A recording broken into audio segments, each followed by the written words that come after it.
જય શ્રી કૃષ્ણ મિત્રો. ઉત્સવનો મહિમા ચેનલમાં આપનું સ્વાગત છે. મિત્રો, એકાદશી એ વ્યક્તિના પાપોનો નાશ કરી તેને મોક્ષ આપનાર છે. તેથી આપણા શાસ્ત્રોમાં એકાદશીનું ઘણું મહત્ત્વ છે. એકાદશી એ ભગવાન વિષ્ણુને સમર્પિત છે. એકાદશીના દિવસે ગીતાજી વાંચવા અને સાંભળવાનો ઘણો મહિમા છે. એકાદશી નિમિત્તે આજે આપણે ગીતાજીના 12મો અધ્યાય ભક્તિ યોગ સાંભળીશું અને 12મા અધ્યાયના પાઠના ફળની કથા પણ સાંભળીશું. મિત્રો, શ્રીમદ ભગવદ્ ગીતા એ શ્રી કૃષ્ણએ અર્જુનને કુરુક્ષેત્રના મેદાનમાં પોતાના સ્વમુખેથી કહેલી છે. શ્રીમદ ભગવદ્ ગીતામાં 18 અધ્યાય છે. તેમાંથી આજે આપણે 12મો અધ્યાય, જેનું નામ ભક્તિ યોગ છે, તેનો ગુજરાતીમાં અનુવાદ સાંભળીશું. ત્યારબાદ આ અધ્યાયના પાઠનું ફળ એટલે કે મહાત્મ્ય વિશે વાત કરીશું. પહેલાં આપણે 12મા અધ્યાયનો ગુજરાતી અનુવાદ સાંભળીશું. શ્રીમદ ભગવદ્ ગીતા અધ્યાય 12 ભક્તિ યોગ. અર્જુન બોલ્યા, એ રીતે આપનું હંમેશા ધ્યાન ધરનારા જે ભક્તો આપના સગુણ સ્વરૂપને ઉપાસે છે તથા જેઓ અવિનાશી અવ્યક્ત એવા નિર્ગુણ સ્વરૂપની ઉપાસના કરે છે, તેઓમાં ઉત્તમ યોગ જાણનાર કોને ગણવા? શ્રી ભગવાન કહે છે, જેઓનું ચિત્ત હંમેશા મારામાં જોડાયેલું છે, જેઓ મારા રૂપ બનીને પૂરેપૂરી શ્રદ્ધા રાખી મારી ઉપાસના કરે છે, તેમને હું ઉત્તમ યોગીઓ ગણું છું. વળી સઘળી ઇન્દ્રિયોને વશ કરીને સર્વ પ્રાણીઓના કલ્યાણમાં રચનારા જે મનુષ્યો મારા અવિકારી, વર્ણવી ન શકાય એવા, બતાવી ન શકાય એવા, સર્વ સ્થળે ફેલાયેલા, જેનું ચિંતન ન થઈ શકે એવા, સર્વના સાક્ષીરૂપ, ચડિત નહીં એવા, નાશ નહીં પામે એવા સ્વરૂપની ઉપાસના કરે છે, તેઓ પણ મને પ્રાપ્ત કરી શકે છે. પરંતુ જોઈ ન શકાય એવા નિર્ગુણ સ્વરૂપમાં મનને જોડનારાઓને કષ્ટ વધારે ખમવા પડે છે. કારણ કે દેહધારીઓ માટે અવ્યક્ત એવા સ્વરૂપની ગતિ મેળવવી ઘણી કઠિન છે. પણ હે પાર્થ, જેઓ મારામાં સર્વ કર્મોને સમર્પણ કરીને મારામય બનીને અનન્ય ભાવે જ મારામાં ચિત્ત પરોવે છે અને મને ભજે છે, તેમનો હું આ નાશવંત સંસાર સાગરમાંથી જલ્દી ઉદ્ધાર કરું છું. માટે તું તારું ચિત્ત મારામાં પરો અને તારી બુદ્ધિને મારામાં જોડ. એમ કરશે એટલે તું મારામાં જ રહીશ, એમાં શંકા નથી. હે ધનંજય, જો તું તારું ચિત્ત મારામાં સ્થિર કરવા શક્તિમાન ન હોય તો અભ્યાસ યોગ આદરી મને મેળવવા પ્રયત્ન કર. જો તું અભ્યાસ કરવા પણ શક્તિમાન ન હોય તો ઈશ્વર પ્રીત્યર્થે કર્મ કરવા તૈયાર થા. જો તું મારો પ્રેમ સંપાદન કરવાની ભાવનાથી જ કર્મ કરશે તો પણ તને સિદ્ધિ પ્રાપ્ત થશે. આ પ્રમાણે કરવાને પણ તું અશક્ત હોય તો મને મેળવવા કર્મયોગનો આશ્રય કરી મનને વશ રાખી સર્વ કર્મના ફળની અપેક્ષાનો ત્યાગ કર.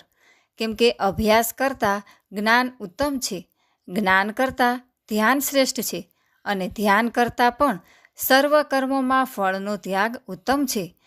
કર્મના ફળનો ત્યાગ કરવાથી તરત જ શાંતિ મળે છે.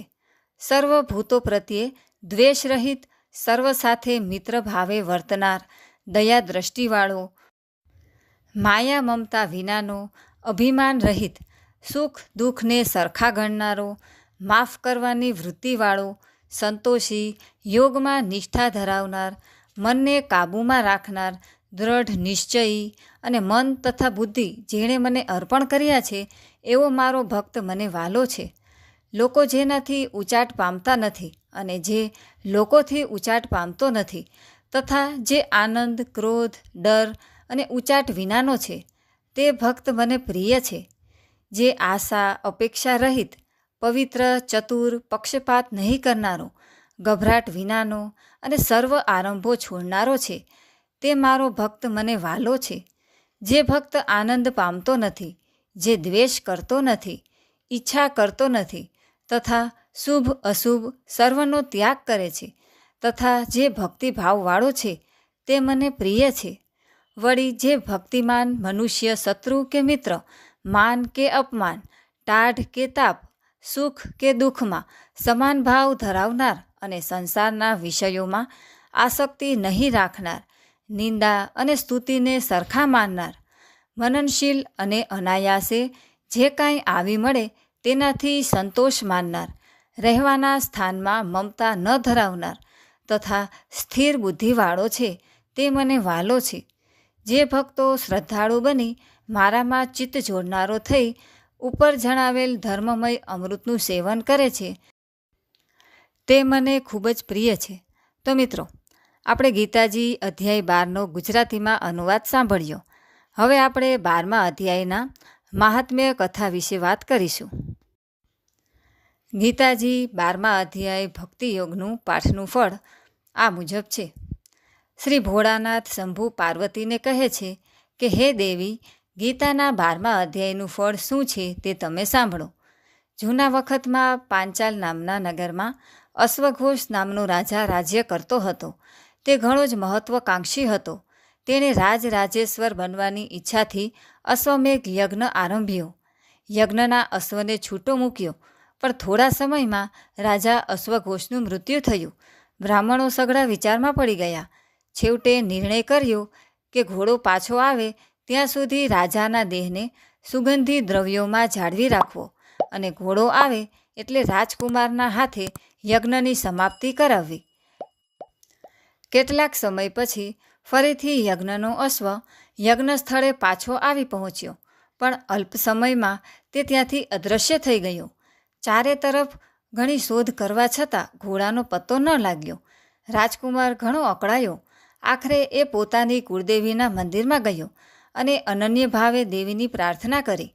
દેવી પ્રસન્ન થતાં રાજકુમારને કહ્યું, આ મંદિરના દ્વાર પર જે બ્રાહ્મણ બેઠો છે તેને કહો, એટલે તે તમારો ઘોડો મંગાવી આપશે.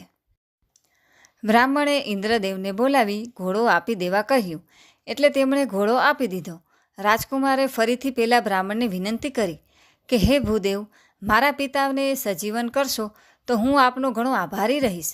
બ્રાહ્મણને દયા આવી. તેણે રાજાના મૃત શરીર ઉપર પાણી છાંટ્યું અને તે જીવતો થયો.